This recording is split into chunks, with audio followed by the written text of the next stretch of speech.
Good Friday, everyone. I'm Cyrus Webb, and welcome to Conversation Dirty News. Glad you all could be with us. Well, we made it to the end of another week. We, of course, have your news headlines coming up on this Friday. Have a message from my book, Words I Choose to Live By. And in today's news you can use, you're hearing part of my conversation with Peter Castleman. He's the co-author of a new book called Eat to Think. You're part of that conversation today. Enjoy our broadcast. For Conversation Dirty News, I'm Cyrus Webb with your Friday headlines. In national news, lupus and other autoimmune diseases strike far more women than men. Now there's a clue why, says the Associated Press. Women are far more likely than men to get autoimmune diseases when an out-of-whack immune system attacks their own bodies, and the research may finally explain why. It's all about how the body handles females' extra X chromosome. Stanford University researchers reported Thursday a finding that could lead to better ways to detect a long list of diseases that are hard to diagnose and treat. This transforms the way we think about this whole process of autoimmunity, especially the male-female bias, said the University of Pennsylvania, who wasn't involved in the study.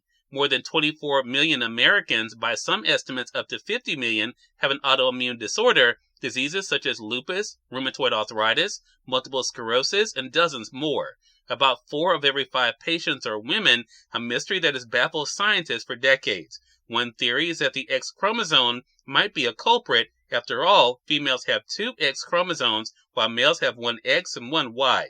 The new research published in the journal Cell shows that extra X is involved, but in an unexpected way. Our DNA is carried inside each cell in 23 pairs of chromosomes, including that final pair that determines biological sex. The X chromosome is packed with hundreds of genes, far more than males' much smaller Y chromosome. Every female cell must switch off one of its X chromosome copies to avoid getting a toxic double dose of all those genes. Performing that so-called X chromosome inactivation is a special type of RNA called exist, pronounced like exist. This long stretch of RNA parks itself in spots along a cell's extra Y chromosome, attracts proteins that bind to it in weird lumps, and silences the chromosome. Stanford's dermatologist wonders if it may even be possible to one day interrupt the process. How does that go from RNA to abnormal cells? This will be a next step of the investigation, they said. In more national news, NPR is cool how Tiny Desk concerts became a pop culture phenomenon. As DJ Manny Fresh trademarks ladies and gentlemen's catchphrase ricocheted throughout the office, a giddy juvenile draped in white with his signature bandana playfully swayed back and forth to the beat of his musicians. It wasn't surprising that the native of New Orleans, a city known for brass bands and live music, felt at home for his Tiny Desk concert. What is remarkable? Just weeks prior, the legendary rapper had been unaware of the popular stripped-down live music series. An April social media suggestion that he perform for the National Public Radio series, amplified by his WTF is a Tiny Desk reply, sent social media into a frenzy. Details were ironed out within days, resulting in one of 2023's most notable live performances just 2 months later. I don't know if there's a Tiny Desk award or something like that. Maybe I would be the one to get it, laughed Juvenile, referencing the excitement around his performance that drew over 7 million views. I've been getting so much love, said the 48-year-old Back That Thing Up artist. NPR's Tiny Desk concert series, which began almost 15 years ago as a niche online platform, mainly highlighting rock and folk musicians, has established itself as one of music's premier platforms. It now includes performers from across genres, providing countless pop culture moments. In more national news, Austin says he never told anyone on his staff to keep White House in the dark on hospitalization. Defense Secretary Lloyd Austin said Thursday he never directed anyone on his staff not to tell the White House he'd been hospitalized, and takes full responsibility for keeping President Joe Biden in the dark for weeks that he'd been diagnosed with prostate cancer. In entertainment news, Pearl Jam throws a listening party for their new album that Eddie Vedder calls our best work.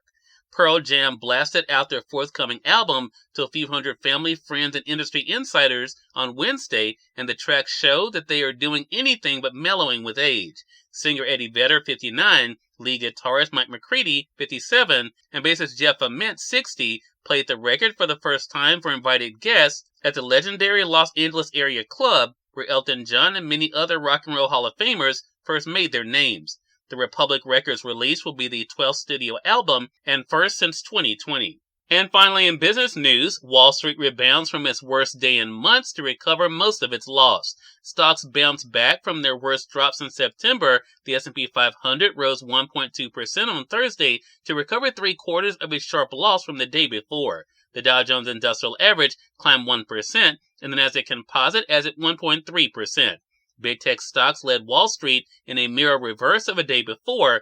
A suite of reports suggests that the economy remains solid, while pressures on inflation may be easing. Cyrus Webb, Conversations Daily News. It's now time for a message from my book, Words I Choose to Live By. Enjoy.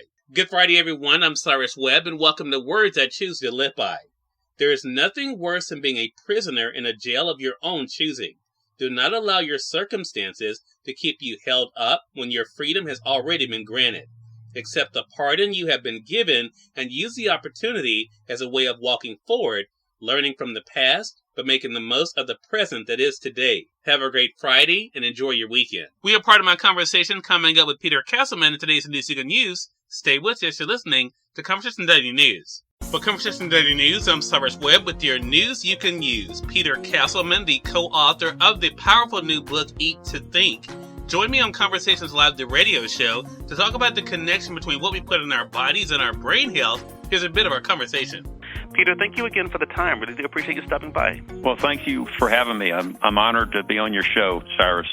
Well, Peter, I think for myself, when I was reading the book, and I've been having a lot of conversations with our friends about heart health, but what I thought was so interesting that you all did in this book was show the connection between our gut health and our brain. Is that something that you've been finding people hadn't thought about before, that what we're actually putting in our body, how it does impact our mind? Absolutely. The brain is sort of the last frontier of the body. It's less well known, it's less research, it's more complicated. And you nailed it. The gut-brain axis is so critical.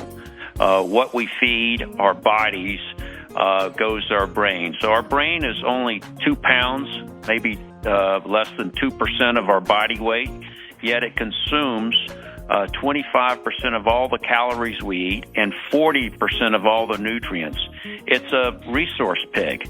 And the reason is because it runs our body. It runs everything in our body.